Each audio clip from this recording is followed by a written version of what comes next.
Sampai jumpa lagi rekan-rekan semua. Kisah pemuda kaya yang sederhana. Episode 226. Teman-teman, kali ini kita telah memasuki episode 226. Jangan lupa like dan komen ya. Dan bagi yang belum subscribe, silahkan subscribe dulu supaya teman-teman dapat pemberitahuan jika kami upload cerita terbaru. Dan admin mengucapkan terima kasih kepada rekan-rekan yang telah mengikuti cerita ini. Mari kita dukung channel ini supaya senantiasa bisa terus menampilkan cerita-cerita terbaru. Kita kembali ke cerita. Pada episode yang lalu diceritakan, Joko dan Ismail kali ini terlihat tengah mengobrol dengan salah seorang staf perusahaan ini di sela-sela kesibukannya. Staf bernama Ujang itu pun terlihat muda akrab dengan Joko dan Ismail. Ujang ternyata seorang staf bagian hubungan internal dalam perusahaan ini. Pekerjaan Ujang adalah melaporkan kepada atasannya tentang berbagai masalah di dalam perusahaan ini. Terutama di perusahaan yang masih bernaung di bawah perusahaan ini. Wah, hebat banget ya Pak pekerjaan Bapak ini. Masih muda tapi wawasannya pasti luar biasa. Orang biasa sih gak mungkin berada di posisi seperti itu, kata Ismail kepada staf bernama Ujang tersebut. Staf bernama Ujang itu tampak begitu bangga ketika mendapatkan sanjungan dari Ismail. Wah, sama saja Mas. Kalau masalah pekerjaan sih kita tinggal melihat saja Mas. Kayaknya orang lain enak, tapi kalau dijalani ya sama saja. Apalagi kayak aku pekerjaannya begini. Kadang makan hati juga Mas, kata Pak Ujang kemudian. Mendengar apa yang dikatakan Pak Ujang itu, Ismail tampak tersenyum. Masak sih Pak, maaf kalau saya kok kayak melihat pekerjaan Bapak ini luar biasa banget. Bapak banyak mengetahui tentang perusahaan di bawah perusahaan ini. Top banget deh Pak, kata Ismail kemudian.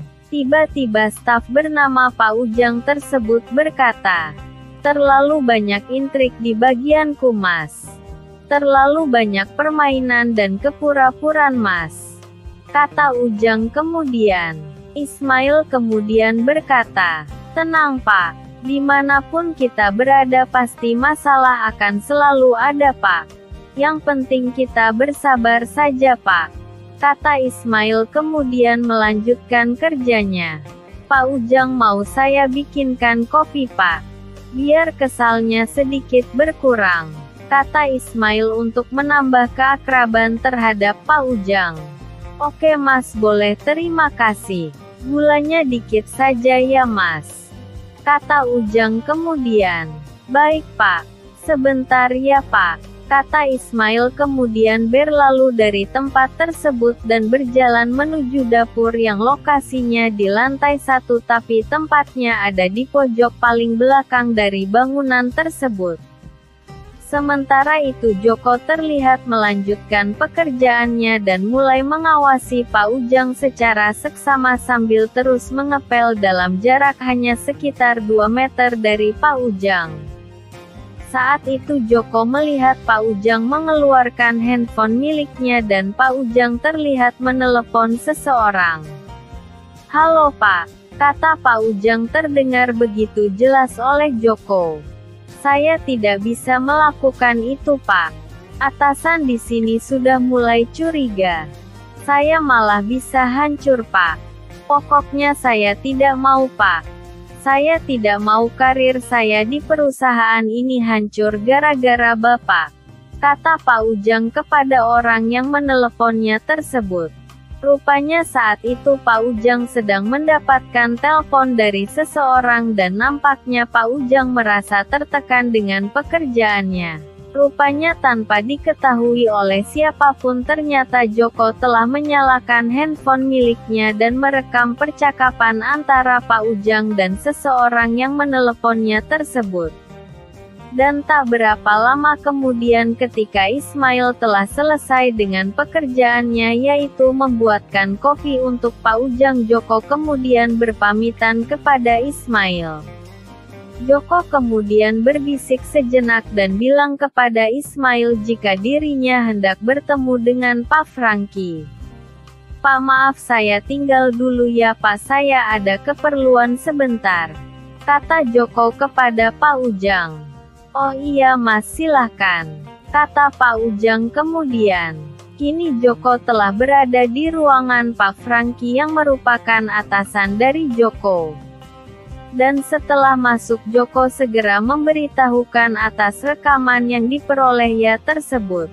Beberapa saat kemudian Pak Franky kemudian memeriksa rekaman milik Joko tersebut. "Wah, ini ada yang tidak beres Mas. Ini harus kita periksa Pak Ujangnya, nanti semua transaksi Pak Ujang akan kita periksa secara remote. Kayaknya ini Pak Ujang bekerja beberapa dengan orang Mas," kata Pak Franky kemudian. Pak Franky kemudian melaporkan hal ini kepada Pak Andre. Dan Pak Andre kemudian meminta Pak Franky untuk mendalami temuan ini karena memang saat ini situasi mulai tidak terkendali di perusahaan ini. Pak Andre juga kemudian meminta beberapa orang stafnya untuk melakukan pemeriksaan pada sistem di perusahaan ini dan mencoba melacak user atas nama Pak Ujang di bagian Pak Ujang kini bekerja. Dan benar saja ternyata tak berapa lama diperiksa ternyata banyak kejanggalan dan penyimpangan yang terjadi pada beberapa kegiatan dengan menggunakan user atas nama Pak Ujang. Pak Andre dan beberapa orang timnya yang saat itu mengetahui Pak Ujang masih berada di lobi perusahaan kini kemudian menuju ke lobi perusahaan ini. Dan tak berapa lama kemudian Pak Ujang langsung diajak oleh seseorang yang merupakan orang suruhan Pak Andrea untuk membawa Pak Ujang ke lantai 5 perusahaan tersebut. Di lantai 5 itulah Pak Ujang dicecar dengan berbagai pertanyaan. Bahkan saat itu Pak Ujang langsung dihadapkan pada layar monitor saat Pak Ujang login ke sistem perusahaan ini. Bukti-bukti yang ada rupanya membuat Pak Ujang terlihat begitu shock saat melihatnya. Pada bukti-bukti itu terlihat jelas semua hal yang dilakukannya di perusahaan ini. Ada beberapa perubahan angka dan data yang Pak Ujang lakukan untuk menutupi beberapa laporan yang harus dilakukan olehnya. Dan akhirnya dari jawaban Pak Ujang akhirnya disebutkan beberapa nama yang merupakan pejabat di perusahaan ini. Dan alangkah terkejutnya Pak Andre ketika ternyata dari beberapa nama itu akhirnya disebutkan sebuah nama yang ternyata merupakan sepupu dari Pak Billy. Dan sontak saja Andi sangat terkejut dan sama sekali tidak menyangka jika ternyata Om yang selama ini menjadi orang kepercayaan dari ayahnya tersebut malah terlibat dalam tindakan seperti ini. Namun setelah mendapati nama dari sepupu Pak Billy tersebut Pak Andre terlihat nyalinya agak berubah. "Pak Andi, ini bagaimana ini? Saya tidak dapat bergerak sebelum dapat restu dan pengarahan dari Pak Andi dan Pak Billy Pak. Masalah ini menjadi di luar ekspektasi saya Pak," kata Pak Andre kemudian kepada Andi.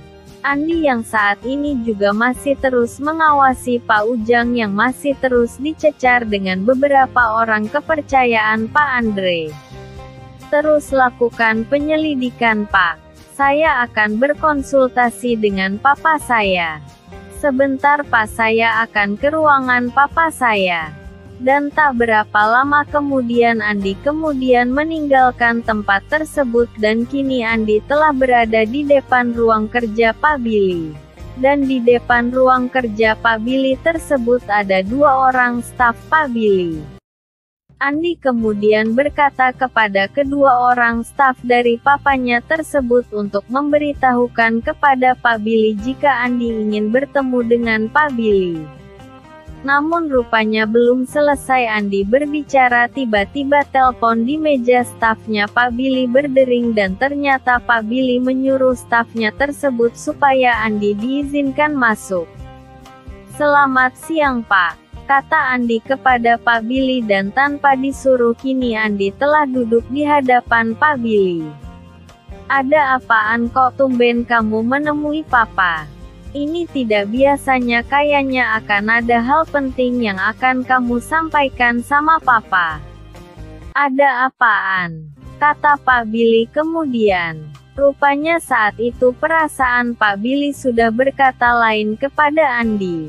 Tak biasanya putra pertamanya tersebut akan datang menemuinya jika tidak ada masalah yang sangat penting. "Ada apaan? Kok wajahmu tampak beda? Sebentar, kamu jangan ngomong dulu, tolong Andi bikini Papa kopi dulu sekalian kamu. Jadi bikin 2 gelas ya An. Jarang-jarang Papa bisa ngobrol berduaan begini dengan anak pertamaku.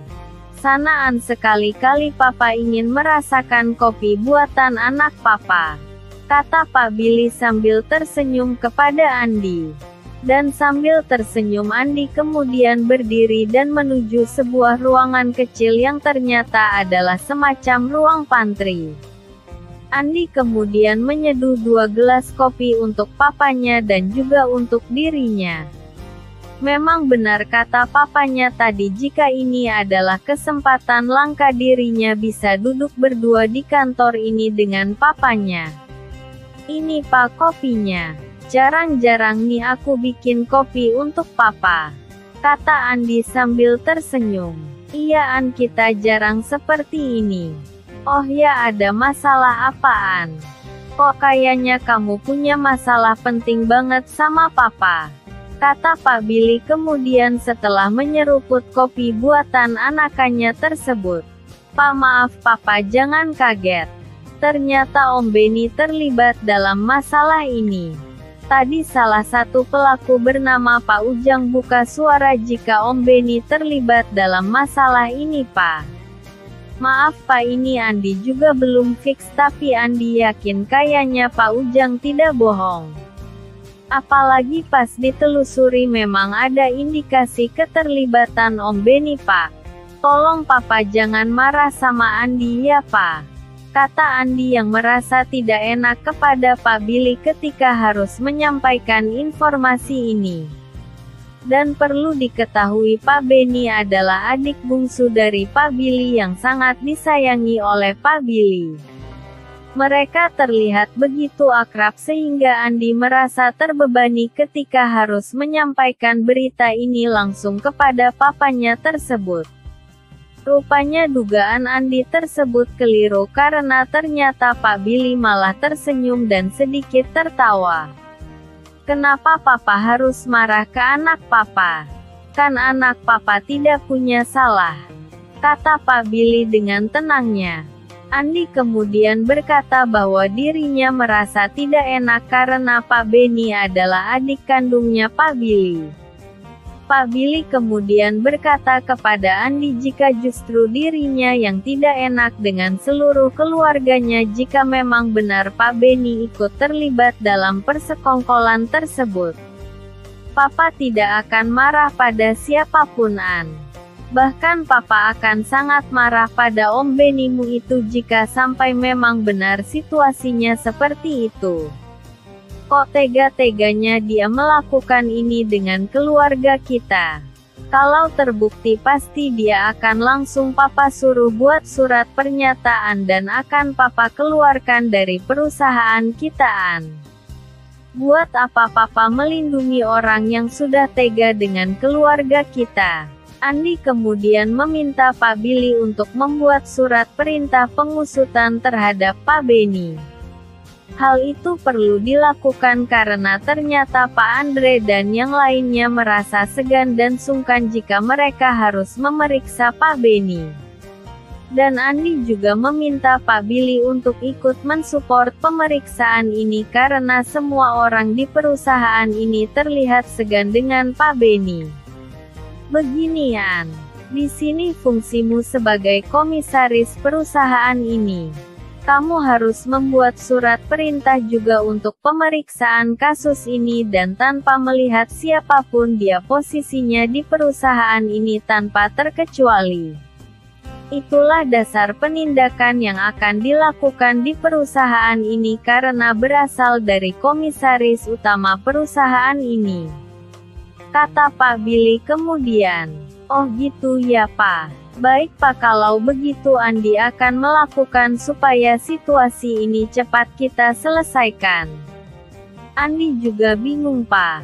Kok bisa kondisi seperti ini? Ini benar-benar di luar perhitungan Andi Pak. Kenapa korupsi di satu perusahaan bisa menyebar ke perusahaan ini? Mungkin perusahaan yang lain kita juga harus ada audit internal secara serempak Pak. Nanti siapa tahu di perusahaan ini kita bisa tahu siapa saja yang terlibat. Kata Andi kemudian. Iya An.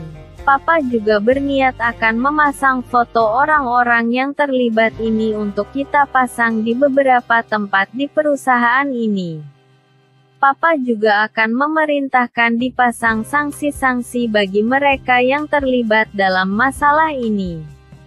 Dan Papa akan memberikan nomor telepon khusus bagi yang ingin melaporkan pelaku kejahatan korupsi di perusahaan ini. Setiap laporan yang terbukti Papa akan berikan hadiah. Dan untuk hadiahnya cukup besar tapi hanya berlaku dalam 1 bulan. Hadiah akan Papa berikan jika memang orangnya terbukti bersalah. Nama pelapor akan kita rahasiakan untuk keamanan mereka. Kata Pak Billy kemudian. Ya sudah Pak, kalau begitu mari Pak kita ke Pak Andre. Andi khawatir mereka tidak berani mengambil tindakan apa-apa jika kita tidak melibatkan diri terhadap mereka Pak. Dan mendengar ajakan dari Andi tersebut Pak Billy kemudian berdiri dan beranjak dari tempat duduknya. Ayo An, aku juga ingin melihat orang seperti Ujang itu seperti apa bentuknya. Kata Pak Billy kemudian. Rupanya saat ini Pak Billy terlihat begitu kecewa dengan orang yang bernama Ujang tersebut. Ternyata Ujang telah membuat perusahaan yang telah dirintisnya puluhan tahun menjadi berantakan. Dan karena Ujang juga banyak orang di perusahaan ini yang terlibat dalam sebuah kejahatan untuk menghancurkan perusahaan ini. Pak Billy kini berjalan keluar dari ruangannya dan berjalan melewati beberapa lorong untuk menuju ke ruang tempat staf bernama Ujang tersebut sedang diinterogasi. Ya memang gedung lantai 5 ini khusus digunakan oleh para direksi dan komisaris perusahaan. Dan juga ada beberapa ruang meeting yang biasa digunakan para manajer di perusahaan ini untuk meeting. Dan ketika Pak Billy masuk ke ruang di mana Pak Ujang berada kini Pak Ujang luar biasa merasa gemetaran. Pak Billy kali ini terlihat diam dan hanya menatap ke arah Pak Ujang. Sementara itu Pak Andre, Pak Tio dan beberapa orang staf Pak Andre terlihat memberikan hormat kepada Pak Billy dengan cara menundukkan badannya. Itulah kisah pemuda kaya yang sederhana episode 226. Terima kasih kepada rekan-rekan yang sudah mengikuti cerita ini. Jangan lupa like, subscribe, dan bagikan cerita ini kepada rekan-rekan Anda. Silahkan rekan-rekan tulis saran dan komentar Anda. Dan mari kita majukan channel ini, supaya kita bisa terus menikmati cerita ini. Terima kasih.